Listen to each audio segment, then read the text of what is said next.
மேட்டூர் அணை கட்டப்படுகிற போது அப்புறப்படுத்தப்பட்ட மக்கள் வழி இல்லாமல் பிழைப்பதற்கு மலையேறி போய் இடம் தேடினார்கள். அதான் கத்திரி மலை. அங்கே பிரசவம் பார்க்கணும் அப்படின்னு சொன்னால் கழுதையில் தான் இறக்கிட்டு வர. கழுதை வாடகைக்கு கிடைக்கல, குறிப்பிட்ட நேரத்துக்கு கிடைக்கல, கழுதை எங்கேயாவது பொதி சுமக்க காடுகளுக்குள்ள போயிடுச்சுன்னு சொன்னால் மூங்கில வெட்டி தொட்டில் கட்டி கற்பிணியை தொட்டிக்குள்ளே போட்டு தூக்கிக்கிட்டு வர்ற கொடுமை. எங்கள் தலைவர் எங்கே போய் நாடி துடிப்பை பிடிச்சிருக்கிறாருன்னு தெரியுது அவங்களுக்கு.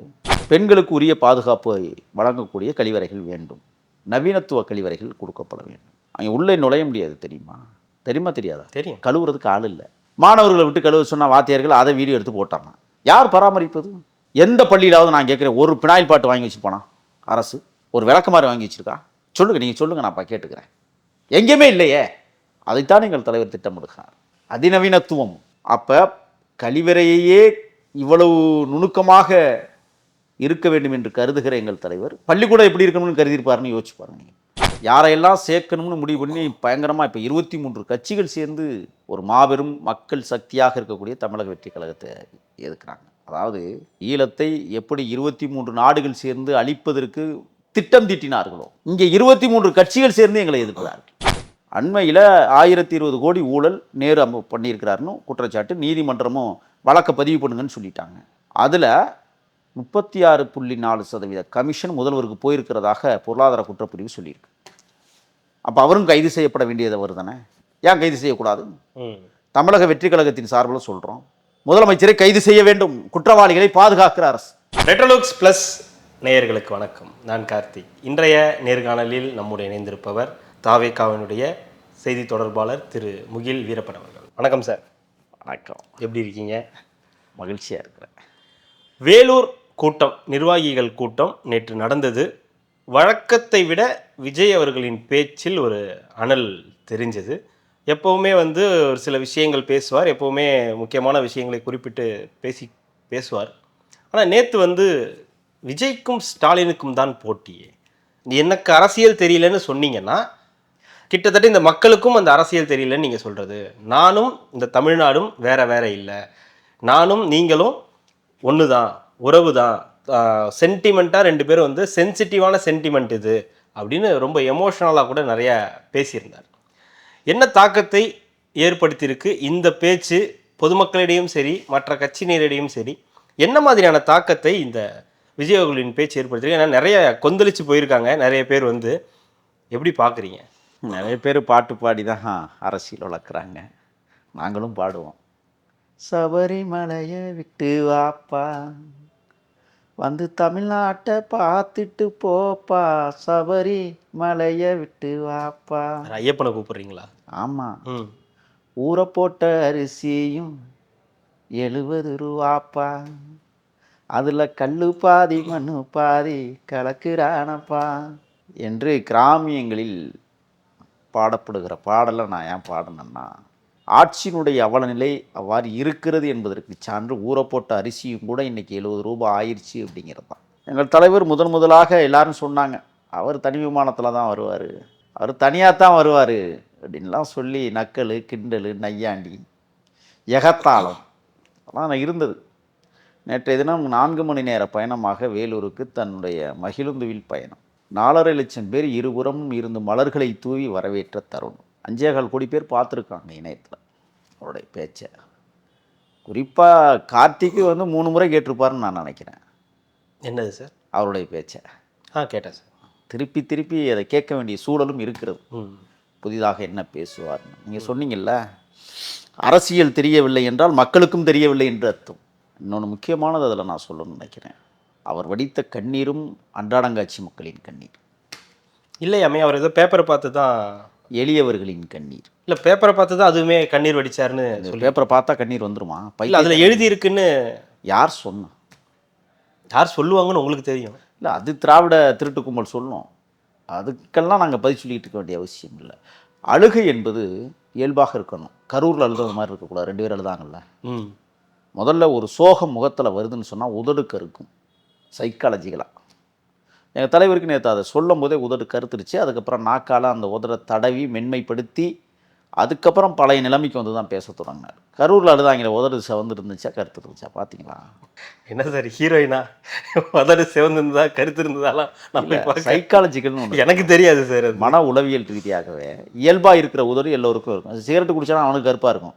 அது 2 அமைச்சர்களுக்கும் கருப்பாக இருந்துச்சுன்னா அதுக்கு நான் பொறுப்பாக முடியாது. அதனால் நேற்று அழுதது மக்களின் கண்ணீர், தமிழர்களின் கண்ணீர். தவிர்க்க முடியாமல் தன்னை திடமாத்திரு கொள்வதற்கான சூழலை அங்கே உருவாக்கினார். இல்லை, ரொம்ப முக்கியமானது நேற்று தேர்தல் அறிக்கை ஒன்று வச்சார், தெரியுமா? பார்த்தீங்களா? பார்த்தோம். எப்படி இருந்தது அது? நிறைய நல்ல விஷயங்கள் சொல்லியிருந்தார். அவங்களுடைய விஷன் என்னன்றதை உங்கள் கட்சி தலைவர் அறிவிச்சிருந்தார். அதாவது மாவட்ட ஆட்சியர்கள் மற்றும் காவல் ஆணையர்களில் சரிபாதி பெண்களாக இருக்கும்படி செய்வோம். முடியாதாமே? ஏன் முடியாது? அது வந்து யூபிஎஸ்சி எக்ஸாம், அது வந்து மத்திய அரசால் தேர்ந்தெடுக்கப்படக்கூடியவங்க, அதனால் அது பண்ண முடியாதுன்னு சொல்கிறேன். ஏன் முடியாதுங்கிறேன். படிக்க வைப்போம். புதிய அதிகாரத்தை வெல்ல வேண்டும், அதுதான் நம்மளுடைய கனவு. இளைஞர்கள் சீரழியாமல் இருக்க போதைப் பொருட்கள் இல்லாத தமிழகம் உருவாக்கும். 4 திசையும் அடைச்சிரும். எம்பானியெல்லாம் உள்ள நுழையவே முடியாது. அடுத்து மலை கிராமங்களில் அரசு ஆரம்ப சுகாதார நிலையங்கள் அமைக்கப்படும். அப்படி ஒன்று இருக்கா? அப்படி ஒரு நிலை இருக்கா தமிழ்நாட்டில்? அதை நிப்பாட்டிட்டு அதுக்கு விளக்கம் சொல்லணும்ல. சேலம் மாவட்டம் மேட்டூர் வட்டத்திற்கு உட்பட்ட கத்திரிமலைன்னு ஒரு ஊர் இருக்கு. போயிருக்கிறீங்களா? இல்லை. மேலே பலாப்பழங்களும் கொய்யாப்பழங்களும் காய்கறிகளும் நிறைந்து விளைந்து காணப்படுகிற பகுதி. இன்னும் சொல்லப்போனால் அங்கே வனவிலங்குகள், புலியாக இருக்கட்டும், சிறுத்தையாக இருக்கட்டும், யானையாக இருக்கட்டும், எல்லாம் வாழுகிற ஒரு தேசம் அது. மேட்டூர் அணை கட்டப்படுகிற போது அப்புறப்படுத்தப்பட்ட மக்கள் வழி இல்லாமல் பிழைப்பதற்கு மலையேறி போய் இடம் தேடினார்கள். அதான் கத்திரிமலை. அங்கே பிரசவம் பார்க்கணும் அப்படின்னு சொன்னால் கழுதையில் தான் இறக்கிட்டு வர. கழுதை வாடகைக்கு கிடைக்கல, குறிப்பிட்ட நேரத்துக்கு கிடைக்கல, கழுதை எங்கேயாவது பொதி சுமக்க காடுகளுக்குள்ள போயிடுச்சுன்னு சொன்னால் மூங்கில வெட்டி தொட்டில் கட்டி கற்பிணியை தொட்டிக்குள்ளே போட்டு தூக்கிக்கிட்டு வர்ற கொடுமை. எங்கள் தலைவர் எங்கே போய் நாடி துடுப்பை பிடிச்சிருக்கிறாருன்னு தெரியுது அவங்களுக்கு. இவ்வளவு இழிவு நிலை. இதை விட இன்னொன்று இருக்குது தெரியுமா? பாடகட்டியும் தூக்கிட்டு வர்றவங்களும் இருக்காங்க. பாடையா? சாகிறதுக்கு தான் பாடை கட்டுவான்னா குழந்தை பிறக்கிறதுக்கும் பாடை கட்டி தூக்குறான் மலை கிராமங்களில். சில இடங்களில் மலை கிராமங்கள் வந்து நீங்கள் பார்த்தீங்கன்னா தாமரைக்கரை, தட்டக்கரை, பெச்சிலிட்டி, தேவர்மலை, மடம், மணியாச்சி பள்ளம், கற்கேகண்டி, இது போன்ற சாலை பகுதிகளில் இருக்கிற மலை கிராமங்கள் இருக்கு. இப்போ அங்கே வந்து மருத்துவ வசதி வச்சுருக்காங்க. எந்த மாதிரி மருத்துவ வசதி? அடிப்படை வசதி. தேள் கடிச்சா மருந்து, பாம்பு கடிச்சா மருந்து. ஆனால் கர்ப்பிணிகளுக்கு அங்கே குழந்தை மகப்பேறு திட்டங்களுக்கு மருத்துவமனை இருக்காண்டா? இல்லை. இன்றைக்கி சூரிய மின் விளக்குகள் தான். மின்சார வசதிகளே இல்லை, சாலை வசதிகள் இல்லை. அப்புறம் எப்படி அங்கே பள்ளிக்கூடம் இருக்கும்? அதுலேயும் 1-2 படிக்க உண்டு உரையுடைய பள்ளி வந்துடுறேன். விவசாயிகள், மீனவர்கள், நெசவாளர்களுக்கான திட்டங்கள் உருவாக்கப்படும். ஆட்டோ, டாக்ஸி, லாரி ஓட்டுநர்களின் குடும்பத்திற்கு நலவாரியம் அமைக்கப்படும். அதுக்குன்னு தனி அமைச்சர் போட போகிறேன். தாவேக ஆட்சியில் ஆண் பெண் குழந்தைகள் பாதுகாப்பு சரியாக இருக்கும், சட்டம் ஒழுங்கு கட்டுப்பாட்டுடன் இருக்கும். இந்த இடத்துல ஒன்று சொல்லணும். அரசியல் என்பது வேறு, அரசு இயந்திரம் என்பது வேறாக இயங்க வேண்டும். இன்றைக்கி காவல்துறையில் நான் சொல்லலை, உயர்நீதிமன்றம், சென்னை உயர்நீதிமன்றம் 90 விழுக்காடுகள் காவல்துறை புல்லரித்து போய்விட்டிருக்கிறது. புழு பிடிச்சி போயிருக்கு, கருப்பு பக்கங்களாக இருக்கிறது. அனைத்தும் கையூட்டுகள். காவல்துறை எங்கே இதுவரை அவங்களுடைய வாகனங்களுக்கு பெட்ரோல் போடுறாங்கன்னு நம்மளால் கண்டுபிடிக்க முடியல. A4 சைஸ் பேப்பர் எங்கே போய் வாங்குறாங்கன்னு இதுவரை கண்டுபிடிக்க முடியல. ஆனால் A4 சைஸ் பேப்பர் பண்டலாக இருக்குது. வருகிறவரையும் வசூல் பண்ணுகிற சூழல் தான். ஒவ்வொரு காவல் நிலையத்திலையும் கஞ்சா இருக்குது. குற்றச்சாட்டை வைக்கிறேன். எவனா பிடிக்கலைன்னா அவனை பிடிச்சி கைது பண்ணி அவன்கிட்ட கஞ்சா இருந்ததாக ஒரு வழக்கு போட்டு உள்ள தள்ளிடுறோம். இப்போ கஞ்சா வைத்திருப்பவன் தானே கைது செய்யப்படணும். கைது செய்யப்படுகிறவர்களே கஞ்சா வச்சுருந்தா அதுக்கு பேர் என்ன? எல்லா காவல் நிலையத்திலும் இருக்குது கஞ்சா. அடுத்து அரசு பள்ளிகள், கல்லூரிகள் முதல் தரமானதாக இருக்கும். காம்பவுண்ட் சுவர் இடிஞ்சு குழந்தை பலியாகாது, மேற்கூரை இடிஞ்சு குழந்தை பலியாகாது. அரசு பள்ளிகளில் சுத்தமான கதவுகள் கொண்ட கழிவறை அமைக்கப்படும். அது அவ்வளோ பெரிய பிரச்சனையா? அது பிரச்சனை தான். அரசு பள்ளிகளில் கதவு இல்லைன்றது ஒரு பெரிய பிரச்சனையா? கதவு இல்லை, கழிவறையே இல்லை, அதான் பிரச்சனை. இல்லை, இப்படி ஒரு பத்திரிகையாளர் கேட்டார், அதனால் உங்கள்கிட்ட நான் கேட்குறேன். நான் என்ன சொல்கிறேன்னா, இருபாலரும் படிக்கிற பள்ளிக்கூடங்கள் இருக்குது. பெண்களுக்கு உரிய பாதுகாப்பை வழங்கக்கூடிய கழிவறைகள் வேண்டும். நவீனத்துவ கழிவறைகள் கொடுக்கப்பட வேண்டும். அங்கே உள்ளே நுழைய முடியாது. தெரியுமா தெரியாதா? தெரியும். கழுவுறதுக்கு ஆள் இல்லை. மாணவர்களை விட்டு கழுவ சொன்ன வாத்தியார்கள் அதை வீடியோ எடுத்து போட்டாங்க. யார் பராமரிப்பது? எந்த பள்ளியிலாவது நான் கேட்குறேன், ஒரு பினாயில் பாட்டு வாங்கி வச்சு போனா அரசு? ஒரு விளக்கமாறு வாங்கி வச்சுருக்கா? சொல்லுங்கள், நீங்கள் சொல்லுங்கள், நான் கேட்டுக்கிறேன். எங்கேயுமே இல்லையே. அதைத்தான் எங்கள் தலைவர் திட்டமிடுகிறார். அதிநவீனத்துவம். அப்போ கழிவறையே இவ்வளவு நுணுக்கமாக இருக்க வேண்டும் என்று கருதுகிற எங்கள் தலைவர் பள்ளிக்கூடம் எப்படி இருக்கணும்னு கருதியிருப்பாருன்னு யோசிச்சு பாருங்க. நீங்கள் பாடசாலைகள் எப்படி இருக்க வேண்டும்? அரசு பள்ளி கல்லூரி பாடத்திட்டங்கள் போட்டித் தேர்வுக்கு ஏற்றாற்போல் மாற்றி அமைக்கப்படும். இது இப்போ என்னென்னா, இன்னைக்கு இருக்கிற கல்வி முறை திட்டங்கள் நடந்துக்கிட்டு இருக்கு. ஆனால் என்னதான் நம்ம போய் பள்ளிக்கூடத்தில் படித்தாலும் தனிப்பயிற்சி வகுப்பு பிள்ளைகளை அனுப்புகிறோமே, என்னதான் உன் கல்விக்கு நீ கொடுத்தாலும் பயிற்சி வகுப்பு நடத்தி இன்னொரு தேர்வை எழுத வைக்கிறோமே. அதாவது நீட் தேர்வு வந்தால் நீட் தேர்வோ மற்ற தேர்வுகளோ ரத்து செய்ய முடியாது, அதற்காக இப்போ இதுலேயே பயிற்சி அப்படின்னு. ஆமாம், நீங்கள் எதை நோக்கி பயணிக்கணும்? படிப்பு என்பது அதற்கு அறிவாற்றலை வளர்த்துக் கொள்வதற்கு மட்டுமல்ல, ஆற்றலையும் வளர்த்து கொள்ள வேண்டும் என்கிற முக்கியத்துவம் வாய்ந்தது. நீங்கள் இங்கே படிக்கிறீங்க, ஆனால் அந்த தேர்வில் போய் நிற்கிறீங்க. அது நிற்கக்கூடாதுன்னு நாங்கள் நினைக்கிறோம். நீ இங்கேருந்தே பயிற்சியில் போ, எளிமையாக நீ அந்த தேர்வை அட்டன் பண்ணி வெற்றி பெறணும். இந்தியாவிலேயே கல்வித்துறையில் முதன்மை மாநிலமாக உருவாக்கப்பட வேண்டும் என்பதிலே எங்கள் தலைவர் ரொம்ப யோசிச்சுருக்கிறாங்க இந்த விஷயத்தில். அடுத்து பார்த்தீங்கன்னா, பேருந்து போக்குவரத்துக்கு தட்டுப்பாடு இல்லாத நிலைமையை உருவாக்கும். மேற்கூரை ஒழுகும், சக்கரங்கள் எடுத்து தனியாக ஓடும். கல்லூரி மாணவர்கள் அல்லது பள்ளி மாணவர்கள் பிடிச்சி தள்ளுகிற பேருந்தெல்லாம் தமிழ்நாட்டில் நிறைய இருக்குது. பல ஆயிரம் கோடி ஊழலும் நடைபெற்று கொண்டிருக்கிறது எங்கள் அண்ணன் சிவசங்கர் தலைமையில். அது தனியாக நடக்கட்டும். தென் தமிழகம் உள்பட பல்வேறு பகுதிகளில் தொழிற்சாலைகள் அமைக்க கவனம் செலுத்தப்படும். இந்த மாதிரி திட்டங்களை முதல்ல சும்மா ஒரு அறிக்கையை கொடுத்துருக்கு. ஆனால் தேர்தல் அறிக்கைன்னு ஒன்று இருக்குல்ல, அன்றாடங்காட்சி கருவேலங்காட்டு தேசத்திற்குள் தமிழக வெற்றி கழகத்தின் காலடியில் பதிந்து கிடக்கிறது. எளியவர்களிடம் ஏழைகளிடம் இருந்து தேர்தல் அறிக்கையை தயார் செய்கிறது தமிழக வெற்றி கழகம் என்றால் அரைக்கில் உட்காந்து ரெடி பண்ணலாம். தேர்தல் அறிக்கை கூட பம்பரம் போல் இன்றைக்கும் தமிழ்நாடு முழுவதும் சுற்றி வந்துக்கிட்டு இருக்காங்க. எந்த இலவசமுமே இல்லையே. இலவசத்தை மக்கள் இதுவரை தடுக்கவில்லை, ஆனால் இலவசங்களை கொடுத்து ஏமாளியாக்க விரும்பவில்லை. வண்ண தொலைக்காட்சி எங்கே? மிக்சிங் கிரைண்டர் எங்கே சொல்லுங்கள்? பயன்படுத்தினாங்கல்ல. எங்கே என்னென்ன சார் அந்த நேரத்துக்கு ஒரு குறிப்பிட்ட காலம் வரைக்கும் அதை பயன்படுத்தி இருக்காங்களே. எதனால் இலவசங்கள் அறிவிக்கக்கூடாதுன்னு சொல்கிறோம்னா, இலவசங்கிற பேரில் உங்களுக்கு இலவசமாக வந்துடுது, ஆனால் டெண்டர் விடும்போது பல ஆயிரம் கோடி கொள்ளை போகிறது. அதை உருப்படியாக செலவழிக்கலாமே. ஒழுங்கான பொருள் இல்லையே. இப்போ மிதிவண்டி கொடுக்குறாங்க, முன்சக்கரம் ஓட மாட்டேங்குது, தரமான பொருட்கள் இல்லை, டெண்டரில் காலி பண்ணுறாங்க, எல்லாம் என்ன பண்ணுறாங்க, கொள்ளையடிச்சிடறாங்க. ஒரு மிதிவண்டி 2800 விலை மதிப்புன்னு வச்சுக்கோங்க, ஒரு பேருக்கு சொல்கிறேன். 800 தான் மிதிவண்டியே சேருது. அது எப்படி இருக்கும்? இலவசம் என்கிற பேரில் கொள்ளை நடக்கிறதை அனுமதிக்க முடியாது. ஆகையில் இலவசமே இல்லை. ஆனாலும் மக்களை பன்முகப்படுத்துகிறார். ஒரு மிதிவண்டி வாங்கணும், உன் உழைப்பிற்கு ஏற்ற ஊதியம் வரும், உனக்கு வேலை உண்டு. அது வீரப்பனார் காட்டுக்குள்ளே இருக்கும்போது ஒரு விஷயத்தை சொல்லுவார், அதான் நினைவுக்கு வரும். அது சொல்லுவார், காட்டுக்குள்ளே பட்டு போன மரங்கள் கிடக்கும், அதை எடுத்து வித்தாவே இந்த தமிழ்நாட்டு கடனை அடைச்சி போடலாப்பா அப்படிம்பார். 4 பேர் சேர்ந்து கட்டி பிடிக்கிற தேக்கு மரங்கள் பட்டுன்னு இருக்கிறது. என் தலைவர் சொன்னார்ல, கதவுகள் சீரமைக்கப்படும். இரும்பு கதவு போடுறோம், ஒரு உப்பு தண்ணியாக இருந்தால் இரும்பு கதவு எத்தனை மாதத்துக்கு தாங்கும்னு நீங்கள் நினைக்கிறீங்க? அதே பலகை கதவு போட்டால் தாங்குமா, நிற்குமா, நிற்காதா? அப்போ பட்டுப்போன மரங்கள், சும்மா கிடக்கிற மரங்களுக்கு வடப்பகுதியிலேயே தொழிற்சாலைகள் ஏன் அமைக்கக்கூடாது? ஆசாரிகள் வேலை செய்யக்கூடியவர்கள் 5000 பேருக்கு வேலை கொடுக்கலாம். இரும்புக்கு 5000 பேருக்கு வேலை கொடுக்குறீல்ல, அது எதுக்கு தெரியுமா? கொள்ளையடிக்கிற நோக்கத்தோடு. டெண்டர் தானே எல்லாமே. எந்த கட்டடங்களும் அரசு கட்டடங்கள் உறுதியாக்கப்படவில்லை, சரியில்லை. கிளாம்பாக்கம் பேருந்து நிலையம் எங்கிட்டே எத்தனை வருஷம் ஆச்சு திறந்து? 2 வருஷம் இருக்கும்னு நினைக்கிறேன். 3வது பிளாட்ஃபார்மில் இருக்கிற கழிவறை மேற்கூரை இடிந்திருக்கு. எப்படி இருக்குது? இதுதான் உங்களுடைய லட்சணம். அழகுபடுத்துதல் என்கிற வேலையில் பல ஆயிரம் கோடி கொள்ளை போகும். நேற்று வேலூரில் நடைபெற்ற எங்கள் தலைவரின் இந்த கூட்ட ஏற்பாடு அடக்குமுறைகளை தாண்டி தான் நடக்குது. 61 நிபந்தனைகள். அதுக்கு முன்னாடி பாட்டு பாடி ஒரு கூட்டம் குடிச்சு நாலு திருச்சியில் என்ன நடந்துச்சு? அப்படியே பயங்கரம். தமிழக வெற்றி கழகத்தோடு கூட்டணிக்கு வர்றாங்க. நீங்கள் கூட்டினதா கூட்டம், நாங்கள் கூட்டலையா? நீங்கள் வாங்கிய 8.2% வாக்குகளில் 7% வாக்குகள் தமிழக வெற்றி கழகம் விஜய் மக்கள் இயக்கமாக இருக்க போது கூட்டணும் வாக்குகள். 7%மே மக்கள் இயக்கம் சார்பாக வந்தது, விஜய் ரசிகர்கள் போட்டது தான். ஆமாம், இப்போ வாங்குங்க பாவம், சவால் விட்றேன்னா. எவ்வளோ வாங்குவாங்கன்றீங்க? 2% வாங்குவாங்க, அதை தாண்டாது, வாய்ப்பு இல்லை. சரி, எத்தனை பதாகைகள் வச்சுருந்தாங்க, எத்தனை புகைப்படம் வச்சுருந்தாங்க? 500 தெரியலையே. ஃபோட்டோலாம் வச்சுருந்தாங்களா? 500 ஃபோட்டோ வச்சுருந்தாங்க. தமிழர்கள் அவங்களோட ஃபோட்டோ. காலாவதியாகி போன நாம் தமிழர் கட்சியை 2வது முறையாக தோண்டி எடுத்து தமிழ்நாட்டில் ஒரு அரசியல் பேரியக்கமாக உருவாக்கிய என் அண்ணன் சுபா முத்துக்குமாருடைய புகைப்படம் ஏன் வைக்கல? பகுத்தறிவு பகலவன் தந்தை பெரியார் படத்தை ஏன் வைக்கல? அவங்க எதிரியாச்சு. எதிரியாச்சா? அப்போ முத்துக்குமார் அவர் தமிழர் இல்லை இல்லையா? அப்போ சீமானும் தமிழரா? ஆமாம், அவர் தானே ஒருங்கிணைப்பாளர். இப்போ அவருடைய தமிழக கடவுச்சீட்டில் தமிழர் இல்லைன்னு இருக்கு. அதுக்கு பேர் என்ன? இன்னமும் அப்படி தான் இருக்காது. இந்த காட்டுறேன், ஆதாரம் இருக்குது. என்ன விளையாடுறேன்? நல்ல பிரம்மாண்ட கூட்டம் தானே. எங்கள் ஊர்லேருந்து 3 கார் எடுத்துகிட்டு வந்தாங்களாம். 3 காரு.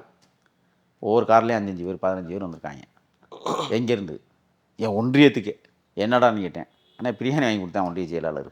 200 கட்டிங் போட்டான், முடிஞ்சு போச்சுனே. அதான் கூட்டம். ஏன்னா எங்கள் ஊருக்கு திருச்சியும் பக்கம்ல. அதாவது 234 வேட்பாளர்கள் களமிறக்க போகிறாங்க. ஒரு வேட்பாளர் 100 பேரை கூட்டிகிட்டு வந்தால் எத்தனை ஆயிரம் பேர்? 23,400 பேர். அதான் இங்கே கூட்டம் வந்ததே. வேறு எந்த கூட்டம் இருந்துச்சு? சரி, அவங்க கணக்கு இப்படி வந்தால் 25,000. அதுக்கு மேலே தாண்ட வாய்ப்பே இல்லையே. சார் லட்சக்கணக்கான உட்காந்துருந்தாங்க, அசால்ட்டாக 25,000 பேருன்றீங்களா சார்? லட்சக்கணக்கில் நாற்காலியில் வேணா இருந்திருக்கலாம். ட்ரோனில் எப்படி வேணாலும் காட்டலாம். அதே ட்ரோனில் வெட்டு நாற்காலியும் பார்க்க முடிஞ்சுச்சு. ட்ரோனில் காட்டினா அப்போ தமிழக வெற்றி கழகத்துக்கு அது பொருந்துமா? ட்ரோனில் எப்படி வேணாலும் காட்டலான்னு. இல்லை, நீங்கள் எங்கள் வெற்றி கழகத்தில் வந்து ஒரு ட்ரோன் இல்லைங்க, க்ளோஸ் ட்ரோனே இருக்குது. தலைக்கு மேலே எடுத்துகிட்டு போவோம் அப்படி ஷர்ருன்னு. பார்த்துருக்கீங்களா நீங்கள்? ஒன்று. அது மட்டும் இல்லை, திடலை சுற்றி கேமரா இருக்கும். அது வாகனங்களை வச்சே முடிவு பண்ணிடலாம் எத்தனை வாகனங்கள் வந்து நிப்பாட்டுருக்கு. நாங்கள் வந்து 100 ஏக்கரில் இல்லை மாநாடு நடத்திக்கிட்டு இருக்கோம். 25 ஏக்கரில் நாங்கள் நடத்தலை. ரெண்டையும் பொருத்தக்கூடாது எப்போதுமே. நேற்று இது தமிழக வெற்றி கழகம் ஒரு கலந்தாய்வு கூட்டம். அது ஆய்வு கூட்டம், அவ்வளோதான்.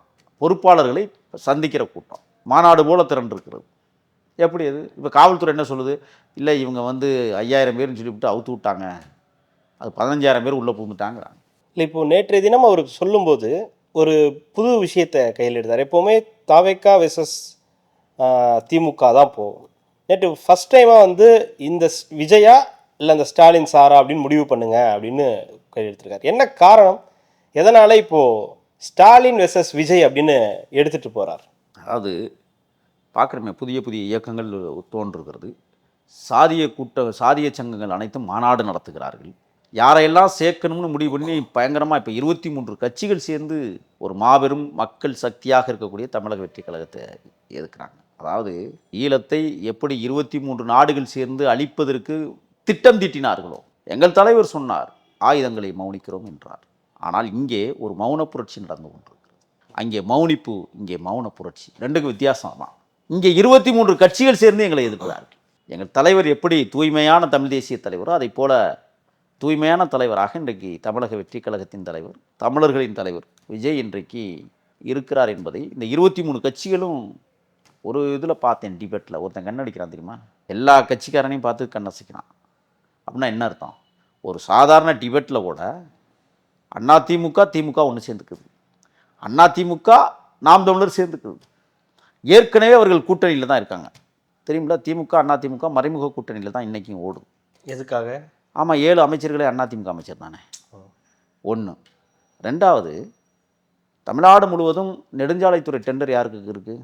எடப்பாடியினுடைய மச்சினர்கிட்ட இருக்குது. திமுக ஆட்சினா அவங்க மச்சின் தான் பண்ணுறாரு. ஏன் திமுக ஆள் இல்லையா?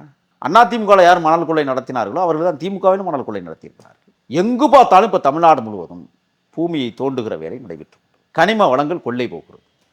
எங்கே பார்த்தாலும் ஆட்சி முடிகிறதுக்குள்ள என்னென்ன சுரண்டணுமோ எல்லாத்தையும் சுரண்டி கொழுக்கிற கூட்டமாக இந்த திருட்டு முன்னேற்ற கழகம், திருட்டு மாடல் அரசு இயங்குகிறது என்றால் அதனால தான் எங்கள் தலைவர் சொன்னார், இது கொள்ளைவாதிகளுக்கும் கொள்கைவாதிகளுக்கும் இடையே நடைபெறுகிற போர். நேரடியாக சொன்னார், மக்களுக்கும் ஸ்டாலினுக்கும் எதிராக நடைபெறுகிற போர். இன்னும் கூடுதலாக சொன்னார், விஜய்க்கும் ஸ்டாலினுக்கும் நடக்கிற யுத்தம் இருக்கிறது. நாங்கள்லாம் போர்க்களத்தில் நின்றுக்கிட்டு இருக்கிறோம், இப்போ யுத்த களத்தில் நிற்கிறோம். இல்லை, இந்த பக்கம் இன்னொரு கட்சி இருக்குது, இன்னொரு கட்சி கூட்டணியோட எதிர்த்து போராடிக்கிட்டு இருக்கு. அவங்களும் வந்து எதிரி, அவங்க தான் தொடர் எதிரி, நேரடி எதிரியுமே அவங்க தான் அதிமுக. அவங்கெல்லாம் கூட்டணி பொருட்டே கிடையாதுங்க. ஆண்டு கொண்டிருக்கிற கொள்ளையடித்து கொண்டிருக்கிற ஆட்சியாளர்கள் அவங்க உங்களுக்கு பொருட்டு இல்லாமல் இருக்கலாம், ஆனால் அவங்களுடைய நேரடி எதிரி. இன்னமும் முதலமைச்சர் ஸ்டாலின் அவர்கள் சொல்லும்போது தேசிய ஜனநாயக கூட்டணியை தமிழ்நாட்டில் ஆட்சி அமைக்க விடக்கூடாது, என்டிஏவை ஆட்சி அமைய விடக்கூடாது, தமிழ்நாடு முட்டாள்தனமாக இருக்கேன். தமிழ்நாடு தேர்தல் நடைபெறுகிறது, முதலமைச்சருக்கான தேர்தல் இது. பீகார் எல்லாம் வந்து ஓட்டு கேட்க போகிறாங்களா? மணிப்பூர்லேருந்து வந்து ஓட்டு கேட்க போகிறாங்களா என்டிஏ சார்பில்? பிரதமரை தேர்ந்தெடுக்கிற தேர்தலா? எங்கள் தலைவர் நேற்றே பேசினாரே. அப்போது எங்கள் தலைவர் தெளிவாக சொல்லிட்டாங்க நேற்று, இந்த யுத்தம் என்பது உங்களுக்கும் எங்களுக்கும் மட்டுமே. அதிமுக கட்சி களத்தில் நிற்கலாம், எந்த களத்தில் நிற்கிதுங்கிறத தேட வேண்டியதாக இருக்குது, சேர வேண்டியதாக இருக்குன்னா. ஆமாம், இன்னைக்கு கூட பாருங்க, 10,000 ரூபா கருணை அடிப்படையில் ஒவ்வொரு குடும்பத்திற்கும் 10,000 ரூபா கொடுக்குறேன்னு வந்து எடப்பாடி ஐயா வந்து சொல்லியிருக்காரு. சரி, அது முழுசாக படிச்சிங்களா? அதையா? என்னாச்சு?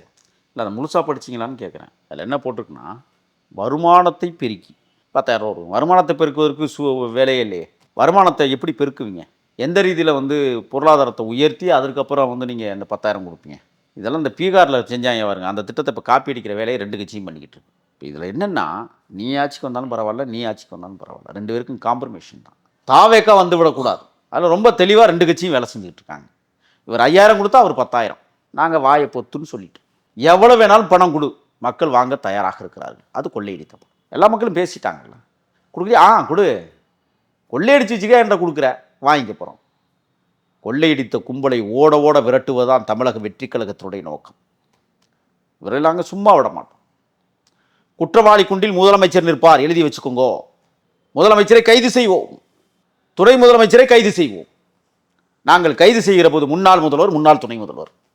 நடக்குதா இல்லைன்னு பாருங்க. நீங்கள் விஜய் அவர்கள் வந்து இந்த கைதை வந்து கண்டிப்பாக இன்னும் கொஞ்சம் கொள்ளை அடிச்சிருக்காங்க. அண்மையில் 1020 கோடி ஊழல் நேரு பண்ணியிருக்கிறாருன்னு குற்றச்சாட்டு. நீதிமன்றமும் வழக்கை பதிவு பண்ணுங்கன்னு சொல்லிட்டாங்க. அதில் 36.4% கமிஷன் முதல்வருக்கு போயிருக்கிறதாக பொருளாதார குற்றப்பிரிவு சொல்லியிருக்கு. அப்போ அவரும் கைது செய்யப்பட வேண்டியது அவர் தானே. ஏன் கைது செய்யக்கூடாது? தமிழக வெற்றி கழகத்தின் சார்பில் சொல்கிறோம், முதலமைச்சரை கைது செய்ய வேண்டும். குற்றவாளிகளை பாதுகாக்கிற அரசு. அது கள்ளக்குறிச்சி கனியாமூர் ஸ்ரீமதி மரண வழக்கில் இருந்து குற்றவாளிகளை பாதுகாக்கிறது. வேங்கவயலில் குற்றவாளிகளை பாதுகாக்கிறது. நாங்குநேரி சின்னசாமி வெட்டுப்பட்டதில் பாதுகாக்கிறது. விடுதலை சிறுத்தைகள் கட்சியினுடைய மொத்தம் 369 கொடிமரங்கள் வெட்டியவர்களை பாதுகாக்கிறது திமுக.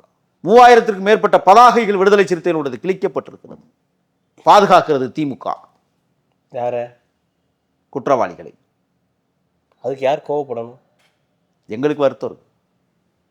அவங்க அமைதியாக தானே இருக்காங்க. அவங்க சீட்டுக்காக இருப்பாங்க. அவங்க அந்த கூட்டணி கட்சியில் இருக்காங்க. இருக்கட்டும். அவங்களுக்கே அதில் வருத்தம் இல்லையே.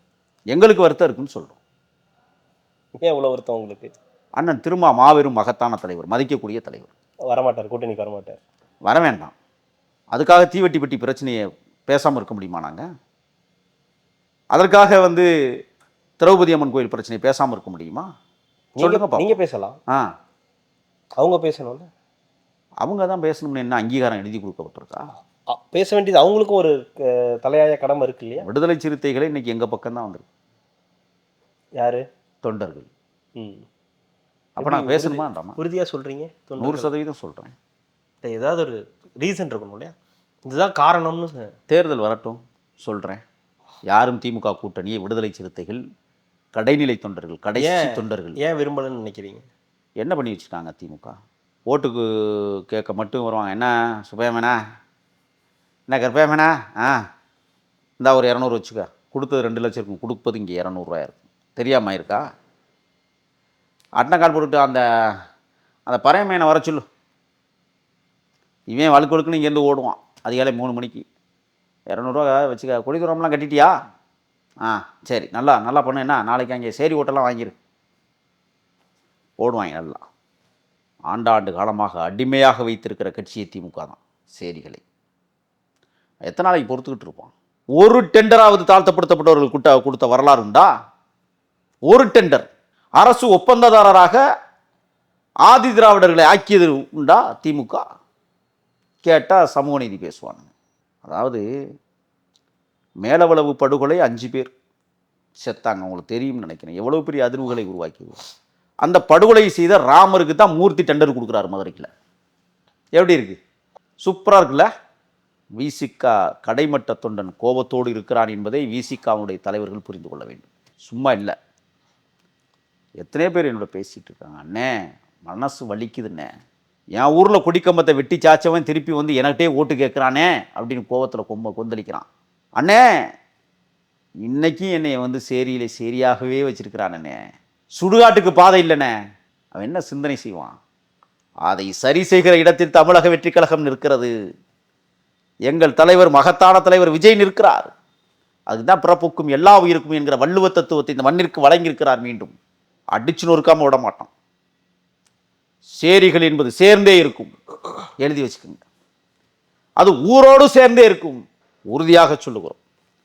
சமத்துவபுரம் என்கிற பெயரில் சேரி ஒரு பக்கம், பிரஜாதி ஒரு பக்கம் பிரிப்பதல்ல எங்கள் நோக்கம். எல்லாம் பின்னி பிணைந்து இருக்க வேண்டும் என்பதுதான் பிறப்புக்கும் எல்லா உயிருக்கும். முத்துவடுகநாதர் இறந்ததற்கு பிறகு கைக்குழந்தையோடு கால்நடையாய் குதிரையில் சென்றால் கூட தன்னை குத்தி கொன்று விடுவார்கள் ஆங்கிலேய பேரரசு என்று கருதிய வேலுநாச்சியாரை கொள்கையாக ஏற்றுக்கிறார்கள். திண்டுக்கலை தலைநகரமாக ஆண்டு கொண்டிருந்த ஆர்கானவாஃப் படைகளிடம் போய் தஞ்சமடைந்தார்கள்.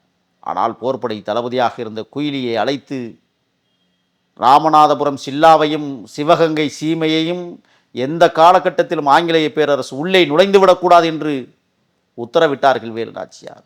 1000 பெண்களோடு மஞ்சள் உடை உடுத்தி சிவன் கோவில் திருவிழாவை நடத்தி ஆங்கிலேய வல்லாதிக்க அரசு ஆயிரக்கணக்கான ஆயுதங்களை சிவகங்கை சிவன் திருத்தலத்திற்குள் அடுக்கி வைத்திருந்தது.